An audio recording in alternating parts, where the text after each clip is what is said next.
Hello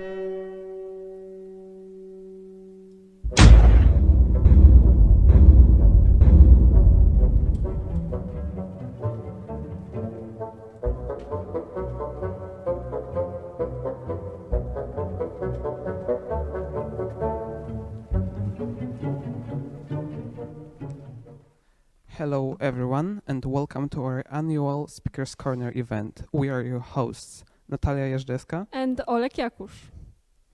Good morning, evening, night, or whenever you're watching it, to all of you.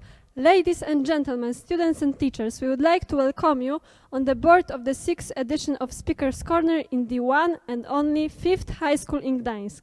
Speakers Corner is, as you might have already heard, an annual event held in our school ever since 2016. It promotes public speaking, use of English, and feeling only slightly uneasy instead of unbearably uneasy ahead of people, now unusually in the camera. Unfortunately, we can't meet together in our huge and beautiful hall due to the pandemic situations, so make yourself at home in front of your computers or phones. And shall we begin? Oh, I almost forgot. Before we start, Oops. Jednak nie.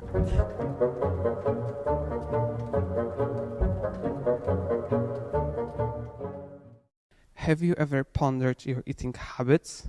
Have you ever reevaluated them?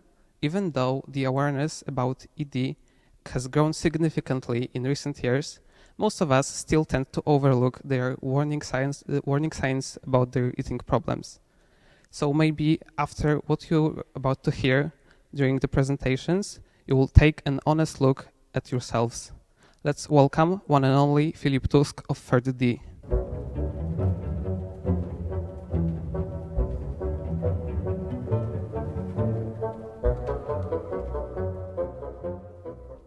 Obviously, we have always heard from our teachers in biology that an eating disorder is something abnormal, that we should not do this. But have you ever given thought to why and what actually is an eating disorder? At school, we learned it's something that people do because they want to look skinny. Well, that's not true. People who have gone through eating disorders say that it's not about actually being obsessed with food or counting the calories or something. It's actually about not feeling okay in your body. So they try to do anything in order to achieve what the social media, what the society believes is the standard of beauty. So actually, since the 1950s, there has been a steady rise in the amount of people who are going through an eating disorder. In the last 10 years, the English studies have shown that the number of people who are recovering from anorexia and have been hospitalized due to it has increased by 146%. So I think that's pretty a lot. But what actually is an eating disorder? According to the Oxford Dictionary, it's an emotional disorder causing abnormal eating habits or any range of psychological disorders characterized by abnormal or disturbed eating habits. We all know about anorexia and bulimia because they are, well, the most known ones. They are the ones that we see the most, and they are the ones that we talk about in biology classes. But actually, it goes way deeper. There are many more eating disorders that we do not talk about because it's harder. For example, we all may have heard about binge eating disorder. That's something that is very similar to bulimia, but actually you just don't vomit, you don't purge, you don't exercise excessively. You just binge eat. You don't have control over what you eat and how much you eat of it. You may actually have encountered people who are going through an eating disorder because people who are going through it tend to mask their behavior. They tend to actually hide what they are going through because that's not something you would talk about, would you? The acceptance rate of people, the stigma that we as a society give to people who are going through an eating disorder, well, that's something not nice, would you say? I wanted to talk to you about why actually it happens. because obviously we know that the beauty standards of a society are not actually that nice, you would say. People care a lot about how you look, about being skinny, and being skinny is perceived as something beautiful. That's something that it's the epitome of how beautiful a person can be. The social media being an immensely important factor has only gotten that worse, because you can just go on Instagram and see Kendall Jenner or other people who have gone through many plastic surgeries, who have an entire team committed to Photoshop or doing some photo changes. And while I do not say that's something wrong, people may perceive it a different way. You may not realize that many eating disorders come from genetics. About 50 to 80% of people who are struggling with an eating disorder have it due to their genetics. There are special changes in the genotype that cause it. Also, have you never heard from your mother, "Oh, you're gonna eat that? Oh well." Yeah, that's something you cannot perceive as environmental pressure, the peer pressure, but it is. All those comments about when you gain weight or when you lose weight, "Oh, you're so skinny, you should eat something." Well, no. Do what you feel like doing, because you know your body the best, and you should not listen to other people telling you what to do, because that's not the point of living, is it? That's not the point of being an adult. You may not have seen that many depictions of eating disorders in the television or in the internet, but it's been a topic that's being more brought up than ever before. For example, last year, Taylor Swift released her documentary called Miss Americana, in which she describes her problems with, her struggles with food. Also, there's a very important movie, I think, on Netflix as well. It was released in 2017. It's called To the Bone. Well, actually, it has received some critique from the society due to not perfect depiction of the problem. It actually is very important, as it lets you, at least at some point, imagine what it feels like to be going through this struggle. I've heard somebody say that it's not you controlling your habits, then you feel like there's a demon telling you that you should not eat. Then you wake up and you feel like you have to do something to lose weight. I have actually gone through a very through a very unfortunate period in my life where I have been struggling with my weight due to bullying, and I can tell you one thing: if there's anything that helps, it's believing that you are yourself. And I think that you should always remember that you are the most important person in your life, and you should always set yourself in the front. So thank you very much, and on that note, I think I can end.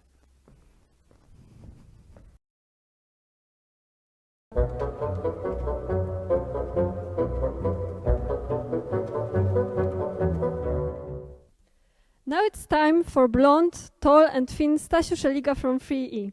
His topic is Confessions of a Blonde Bombshell. That's a very mysterious topic, but let me lift the veil of secrecy. He will talk about historical reconstructions. I guess we are all curious to hear what our master of speaking English, as well as Polish, is going to say. Stasiu, come up and steal the show.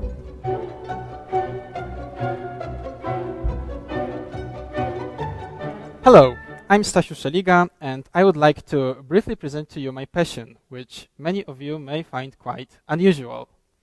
Historical reenactment. It's really difficult to express the whole sense of this expression. In general, we would say that it's all about recreating the past, showing how it was, how it used to be, immersing ourselves into what is called living history. But how? In which way? Well, it can be almost everything we can imagine. Fashion, food, the music, the military,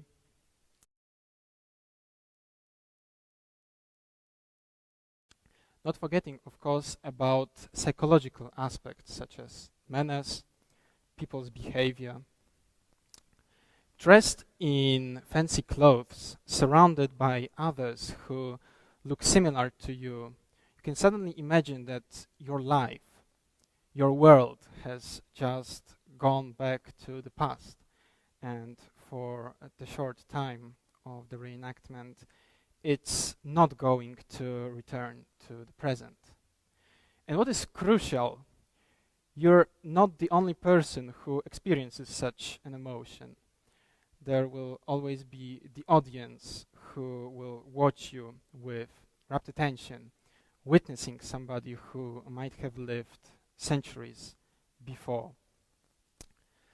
There is, of course, a huge number of reenactment events that can be attended, starting from smaller meetings, balls, photo sessions, going through markets, going through parades. We can end up at battlefields, which have probably the most magnetic atmosphere.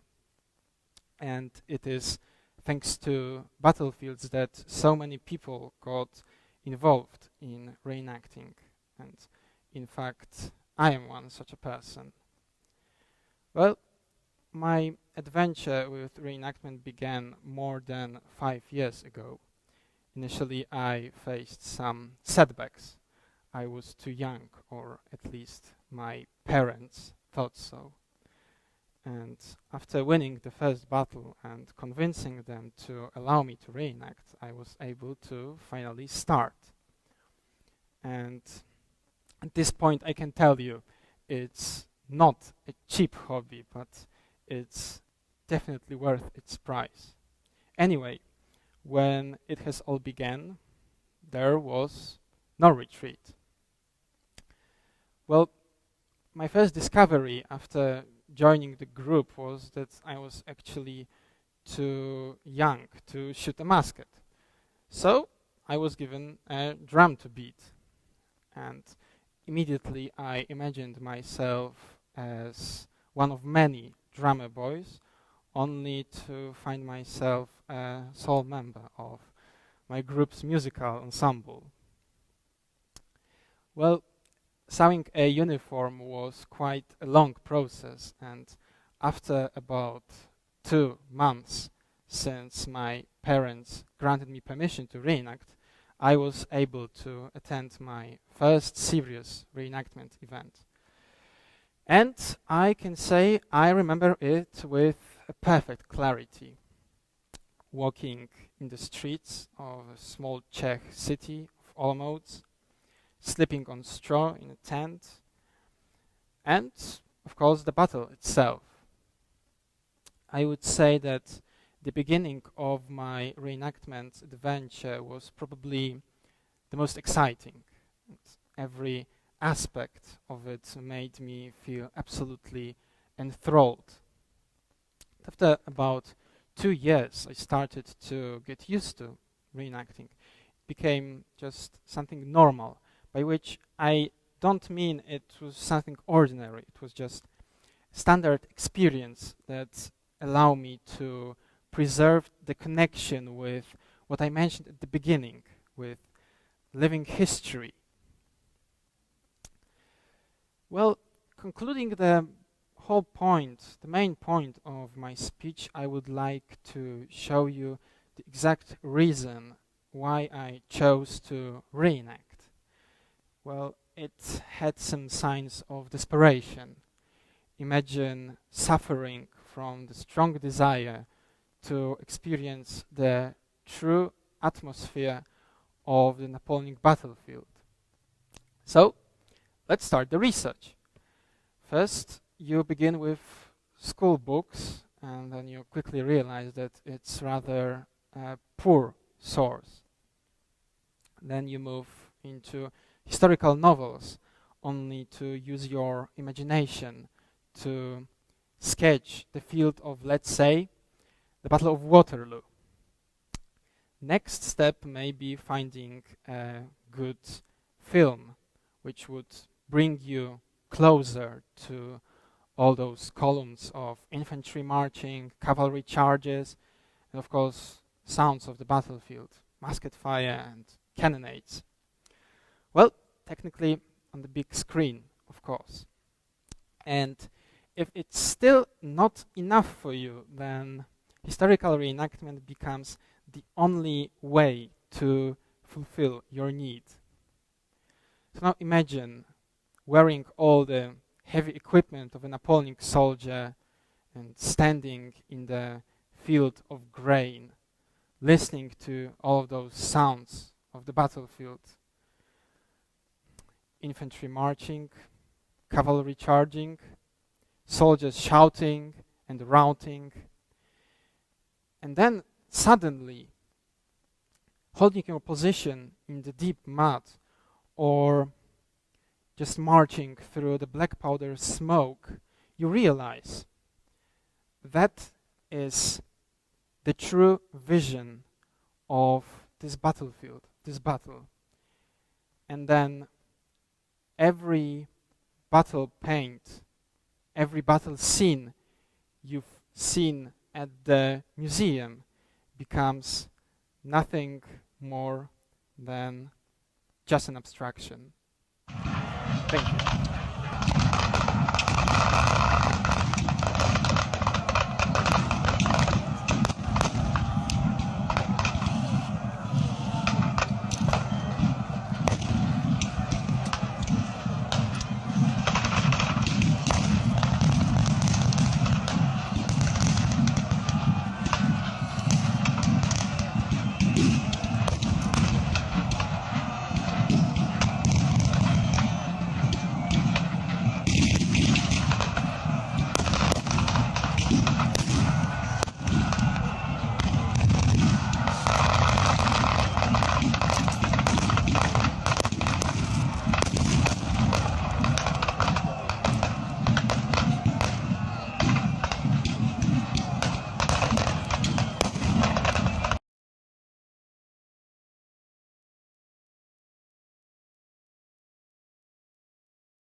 Why don't we all just speak English?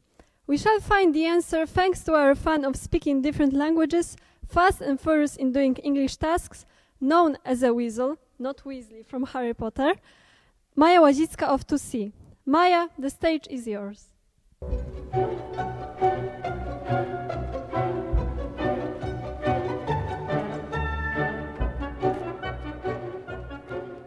Why don't we all just speak English? Let's think about it. Wouldn't it all be a lot easier? You wouldn't have to learn German or have Polish lessons. The only language spoken would be English. Doesn't matter where you would like to travel, you could communicate with literally everyone. What I have just said sounds wonderful, and it's the idea of the perfect world. To be honest, we already use English as an international tool of communication. It's only natural that we're trying to find lingua franca to make our lives easier. It used to be Latin, now it's English. The mechanism of that happening is the result of globalization, the process that makes the world go around and helps various societies to become a complete one. Although globalization sounds good on the one hand, on the other, it has some bad aspects. The main disadvantage is the lack of understanding your own identity. Our national languages make us different and unique. That's basically the main reason why we shouldn't get rid of them. They make us the people we are, because each language represents tradition, culture, and the spirit of each country. For example, in English we say it was a piece of cake. In Poland, we talk about a bread roll with butter. As a matter of fact, English has already changed our national languages as well. In the common language, we use English more and more. Its words and catchphrases are not something unusual. We use the language to improve Polish and make our conversations more precise, simpler. But we actually harm both of the languages, insulting their roots. National languages emphasize individualism and create the way we see foreign languages and people speaking them. The language we speak creates our perception of the world and our stereotypes about each nationality. For instance, languages as Spanish and Italian are often shouted. The intonation is happy, full of emotions. That's why we see Spanish people are as spontaneous and open to others. If we all spoke the same language, we all would be just the same. The importance of national languages was already noticed in Renaissance, when Martin Luther hanged 95 of his statements in Wittenberg, pointing out that all the services should be in German, the national language of the country he lived in, because it would be understandable for all the people attending the church. During the same era, Mikołaj Rej said, Polacy nie gęsi, iż swój język mają, and insisted on creating poems and other works of arts in Polish. The era made people understand philosophy, poetry, and religion better because for the first time it was in their national language. English is not natural for all of us. Of course, it has fewer grammar rules than Polish, it has sounds easier to pronounce, but we were not raised in it. English is the creation of English people. So it has some of their behavior wired in it.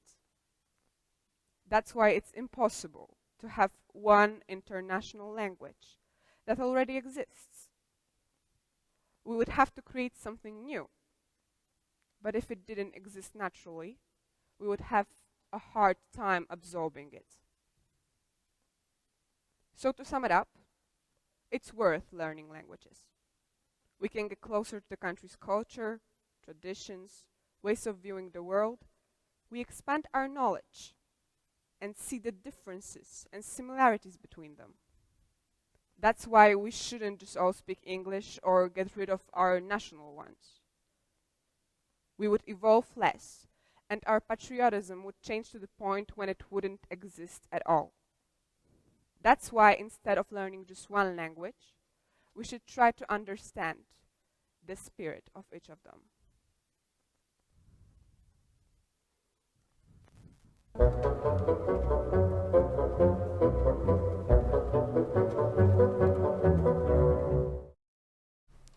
In the disastrous year that 2020 undoubtedly was, we all have spent more time on social media, so regardless of your interests, each one of you must have stumbled upon a drama revolving around various members of so-called beauty community. Whenever, was it Shane Dawson, Jeffree Star or James Charles, from those videos you could easily taste the toxic and salty atmosphere of their beauty planet. From the upcoming speech by young and promising Adrianna Grzybek from 1D, you will learn what this first-set community actually is and why its corruption goes way beyond arguments between popular YouTubers.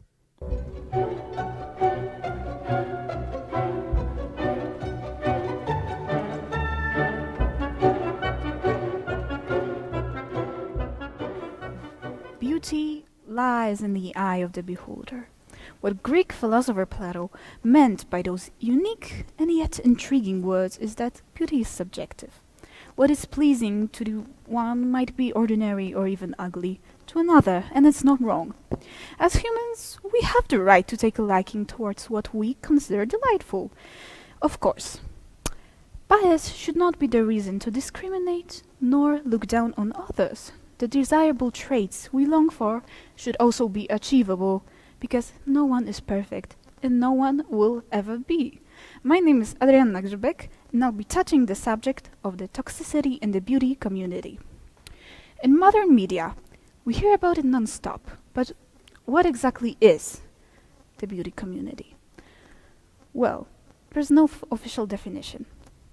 Urban Dictionary says that it's simply a group of boys and girls who shoot makeup videos.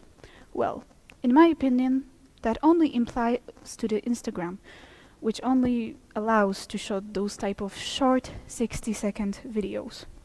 But well, of course, Instagram is important, is a major platform, and most of the beauty trends and standards are set there. But the definition I came up with while gaining all this information is that beauty community is a part of mainstream media that focuses on the fashion, makeup, and is strongly supported by celebrities and influential people. Since those platforms gained their popularity, using them became a norm. We don't know a person who doesn't have an Instagram or doesn't scroll through Facebook all day long. But it's not only for small creators. It changed the marketing game so rapidly. Some small businesses find the paid promotions even more effective than normal marketing. This specific type of promotion enables small businesses to reach a big audience, and it's awesome. But the toxic part of this, that a lot of big influential companies use this against the customers, making cheap quality products and using an influencer to tell their fans, their following, that it's, oh my god, it's so good, when it's not. And this is what we call a cash grab. This is a product primarily designed to gain a lot of money. Well, it's really bad. Another consequence of the beauty community being bigger and bigger every day is lowering people's self-esteem. It might sound cheesy, but it's a big problem. Seeing every day perfect people on the internet without actually knowing what's happening behind the screens may really depress some people, and it's really unhealthy. This is probably the way that so many people long for being famous or someone that is well known. Well, it's really bad, and some people are really suffering a lot of mental issues because of it. We all have to remember that nothing we see on the internet is real, and we really don't know what is happening behind the scenes. Well, trying to be famous isn't the only one thing that is happening all the time. People change their whole appearance, cutting their hair, dyeing it, making their nails, buying expensive clothes. Yes, of course, our image is important. Of course, but some social networks take it too far. Do we all have to be tall, thin, and yet curvy? Let's stop setting unachievable standards, because no one is naturally going to be very thin and yet be very curvy. That is not simply possible. Well, also setting those standards really makes the children believe that bigger is wrong, or being very thin is also very weird. And children really gain it and take it too far. Well, prejudice towards obese people has been around for a very long time. Well, it is a problem because of this very toxic environment. Our society decided to develop the body positivity movement. Well, the movement does not have a specific date of its emergence, but it takes a lot of points from the Victorian dress reform, which basically women were sick of having to wear corsets every day just to fit the standard of tiny waistlines. And that aimed To put an end to the really weird standards for a time, the next wave of this type of events started in 1967 when New York radio host Steve Post held a fat in Central Park. It was basically an event to protest against discrimination, the fat people, which lead actually to the well-known organization named National Association to Advance Fat Acceptance. The objective actually is very honorable, is that the size, gender, orientation and physical ability should not be the reason to discriminate against anyone. They are constantly trying to challenge our modern beauty standards. And it's all fun and games, and it's really, oh, great, until we get an opinion from a professional. Among them, agreement with the movement is very low, because excessive approval of overweight and obese people could dissuade from them from desiring to improve their health. And the reason also why is the movement also very much disliked among the young people is how aggressive their activists can become. For example, pointing out someone is obese could also really lead to a wave of hate, because we should all be body positive. Yes, we should, but we should also be healthy. That is very important. Well, because of our image, we really, some of us try to fit those standards. And that's really fine, because who doesn't love to look great? And because when we look great, we feel great. But some of us just are sick of the standards, and they try to break out. And most of us really probably have heard the phrase, "I'm not like others." Maybe in some kind of Reddit memes or some blog on Pinterest. But we never realized that it's actually a perfect example of internalized misogyny. Some of us might have even felt some kind of connection to the "not like others." Because why do we consider skirts in pink girly, and why does a male have to be big and tall and strong? Let everyone be, and refusing to like pink skirts, and it's okay. We don't have to be all that type. We all are part of the big stereotype. We should have our own interest without others telling us if they're appropriate or not. Even the things we consider gorgeous are dangerous. Beauty being one of them. Why is our society so wound up in it? Why is the community so toxic? Well, loving yourself must be an obligation even if you're online or not. Self-love is the beginning of a better life, and acceptance is like Liv Tyler said, there is no definition of beauty, but when you can see someone's spirit coming through, something unexplainable, that's beautiful to me. Thank you.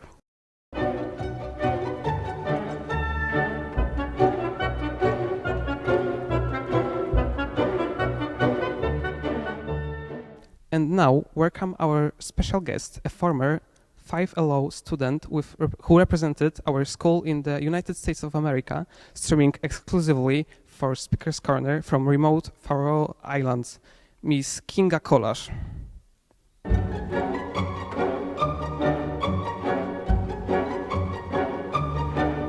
Hi, my name is Kinga Eysturland, and I'm a Scandinavian Studies graduate, a philologist, a linguist, and a Hyper-Polyglot Association member. And today I'm going to talk about language acquisition, and what I'm going to share is going to be based on my own experience.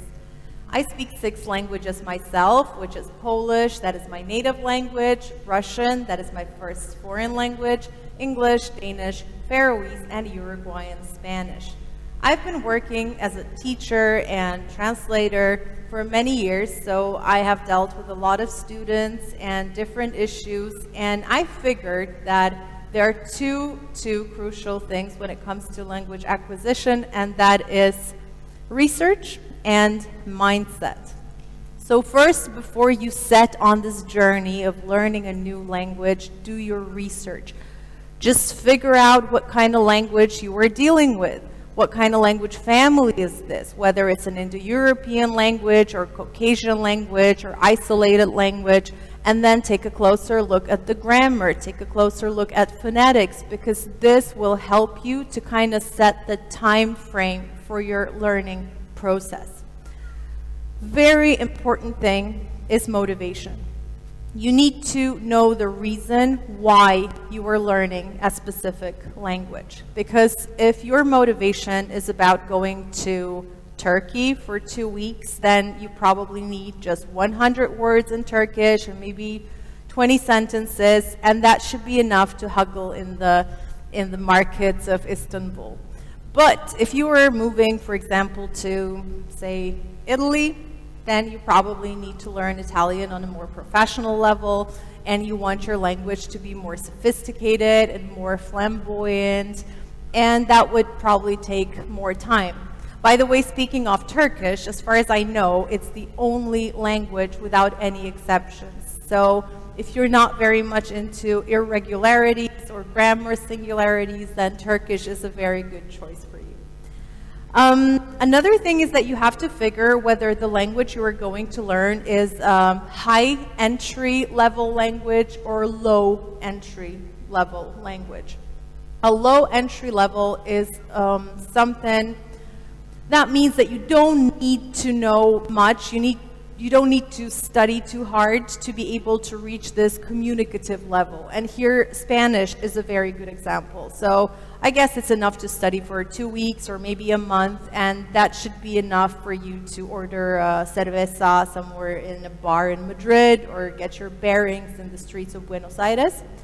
However, the hard entry, the high entry level languages are, for example, Hungarian or Lithuanian. And these languages, they usually have a very mountainous structure. And that means that in the beginning, you just face this wall of grammar. And Chinese, or say Mandarin or Cantonese, is a very, very good example here. Because in the beginning, you need to learn all these signs, and there are thousands of them. And then there are tones, because it's a tonal language. So you need to make your ear more sensitive to how the tones go. And that takes a lot of time. But then, once you reach the top of this mountain, everything is going to go downhill. So that's a very good news. Another thing is looking for similarities. And this is something that I always do. And it's very easy when you're learning a language from, or languages from the same family, like Indo-European languages. So this is what I do. I look for similarities. But on the other hand, you also need to embrace differences. And sometimes you need to learn a language that is out of this world. And for me, this language was Hungarian. In 2019, my husband and I, we moved to Hungary for over a month, and we thought that learning Hungarian would be an added value to our stay. And we thought that it would be great because we could interact with the locals and also do some small talk. But then I started with similarities, and I found some. I found a bunch of Slavic words in Hungarian. So for example, utca is Hungarian for a street, and péntek is Hungarian for Friday, but that was it. It wasn't much more than that. And then I just realized that to embrace Hungarian and to immerse myself in this language, I just have to forget everything I had known about other languages. Because what we often do when we approach a new language, we do a so-called language transfer. And that means that we take a structure, grammatical structure, from the language we know, and we are trying to implement it in the language that we don't know, that we're learning. But that doesn't always work. And that doesn't work with Polish and Hungarian or English with Hungarian. So you just have to put all the languages you know into a small box and just hide it somewhere, and then just approach Hungarian as if you were a small child. And then it comes, and it's not an easy language. There are 18 cases in Hungarian, and there are no prepositions, and some cases are prepositional. So it's a huge work, and I just made it to the basics, but I'm still very happy with it. Another thing is that whenever you learn the language, dive into the culture. And it's no secret that culture and language go together, and some people do it through movies, and some people do it through music, and I do it through food.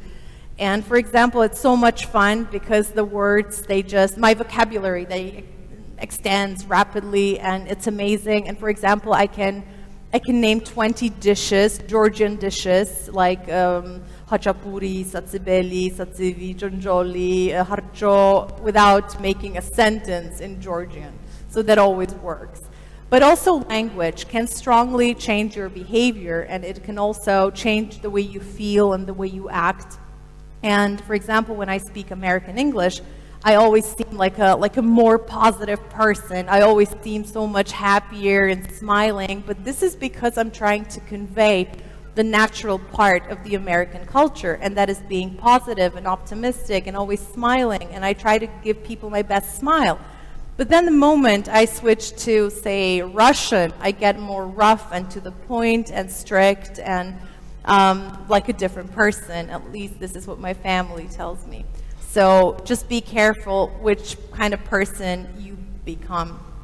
And also, a language can affect your level of politeness. And Polish is not a very polite language. It's not. So, for example, if I say podaj mi chleb, it sounds neutral in Polish. It doesn't sound rude. It's neutral. But if we want to say exactly the same sentence in English, which would be give me bread or pass me bread, then it would sound pretty straightforward, pretty rude to an English speaker. And that is also a sign for us that some languages just cannot do without all these would you, could you, please, bitte, por favor, etc. So we have to have that in mind, especially if we want to make a good first impression on our, I don't know, parents-in-law, future parents-in-law or something. And language can also change the way we think. And that is very interesting. This is actually a topic that I love because it's cognitive linguistics. And there is a very interesting case study by Lara Boroditsky. She's a professor from University in California, and she spent a great deal of time in Australia doing research on Aboriginal tribes. And she discovered that these tribal groups, and they're very, very small native languages, of course these languages are dying out, and they do not describe directions the way we do in, for example, Indo-European languages, where we say left, right, straight, back. No, they use geographical directions. So they use north, south, southeast, northwest, etc. And it makes them, I mean the speakers, it makes them stay oriented all the time. Because if I ask any of you right here, right now, to point at south, I'm pretty sure that it would take you several seconds to figure out where south is, and probably some of you would do it wrong. So the speakers of such languages have to stay oriented at all times about north and south and east and west. But it can also be more precise to locate something if you say that it's northwest and not just left. And last but not least, remember that learning takes time, so don't give up. You are not going to learn overnight. Try to unite with other speakers. Nowadays, it's easier than ever. There are so many platforms, Facebook, language groups, forums, chats, and you can learn together with other learners or native speakers, so you get the best of both worlds. But don't give up, take your time. And remember that language, it's just one of the means of communication, not its end. So remember that you need to have something to say in the language that you are going to speak. Thank you.